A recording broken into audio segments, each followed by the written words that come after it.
Officiating in the NBA has always been a bit questionable, but there is something this season that has taken officiating to a new level of bad, to the point where you question, what are these guys even seeing out there? So much so that it's gotten to the point where if the NBA doesn't do something about it and hold officials accountable for their incompetence, the product of the league is going to suffer as a result. Just how bad has some of the officiating been, you might ask? Let's dive into it a little bit further. Be sure to subscribe if you like this type of content, and in return I'll be providing more NBA content like this. About 88% of you watching are not subscribed to the channel, so I would greatly appreciate the support in helping the channel grow. Again, only if you like the content, of course. Now, it's only natural for fans to occasionally get frustrated with NBA officiating. The refs are never going to get calls 100% right. They are human after all. And while missed calls are going to happen from time to time, it's part of the game, you almost have to expect that. It's one thing when you have a season riddled with missed calls, unjustified technicals, flagrants, ejections, etc., to where officials are controlling the outcome of the game. And when will it get to the point where referees are held accountable for their poor performance, just like any of us would be held accountable if we weren't performing our day job sufficiently? Now, I'm sure most of you are aware of the last 2-minute report in the NBA, a report in which the final 2 minutes of a given game are reviewed after the fact to see if the calls were made correctly. Not that any errors or missed calls will change the outcome of the game, nor will the officials receive any fines or consequences for said missed calls, but in this season's L2M report, among all reports for the regular season, the NBA saw the most incorrect calls in the last 2-minute report since the report was initiated in 2015. And not just by a little, a lot in fact. This season, the L2M report showed that the NBA officials incorrectly made calls, whether a missed call or making the wrong call on a given play, 143 times, compared to last season with just 88 missed calls.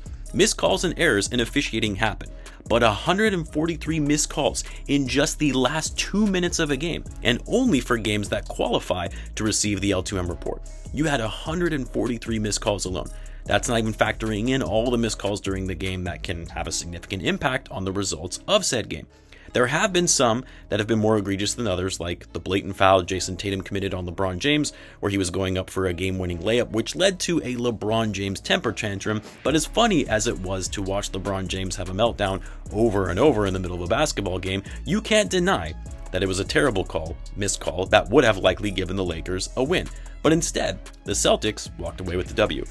Or maybe this no call on Patrick Williams where he gets his arm hacked going up for a breakaway dunk, as if this was just a good defensive play. But getting calls wrong in the regular season is one thing. 143 missed calls at critical times in a game is very concerning, but when it extends to the playoffs, when the stakes are so high, incorrect calls can be the difference in terms of teams winning or going home.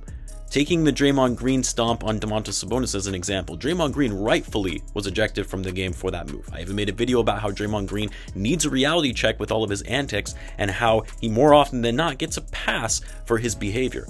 But let's also not act like Sabonis wasn't at fault here, wrapping up his leg while only receiving a technical foul. You throw out Draymond Green, Sabonis should likely be tossed as well for his part in it. Instead, Draymond is gone and the Warriors lose the game. More recently, Joel Embiid falling all over the place in Game 3 of the first round against the Nets, getting the calls he wants. While you would probably consider some of these no calls, but then of course when Nick Claxton steps over him after finishing an alley-oop, but instead he just receives a flagrant one and stays in the game, while Nick Claxton picks up a technical and then gets another tech later in the game for taunting Joel Embiid after dunking on him yet again. And at a critical time in the game when the Nets were up 6 midway through the fourth quarter, and the Sixers would go on to win the game and go up 3-0 in the series, when in reality Embiid probably should have been tossed from that game for his kick on Nick Claxton. If it was Draymond Green who did that, he would have been gone. But the most comical ejection from that game was actually when James Harden was thrown out of the game for this foul on Royce O'Neal, trying to create separation on his defender, pushing him off to get an open look, and it's deemed a flagrant 2. Don't get me wrong, this is an offensive foul on James Harden, as much as he thinks it was a foul on O'Neal instead, but this is no more egregious than plays like Embiid kicking Claxton. To be thrown out of the game for something like this is laughable to say the least, and the NBA officials should be embarrassed. Yes, he hit him in the groin, but it just happened to be where his hand initiated the push-off. Doesn't appear to be malintent of any kind, and this is coming from someone who is not a James Harden fan and can't stand his game. Also, remember that time Jordan Poole passed the ball to an official? Maybe a little hard, but still just passing the ball to him. He was assessed a technical foul for this. Oh, and how about the technical on Kawhi Leonard that he was assessed for complaining that he was fouled on a driving dunk, and when Terrence Mann complained about the tee that Kawhi received, he was immediately thrown out of the game. And herein lies the problem.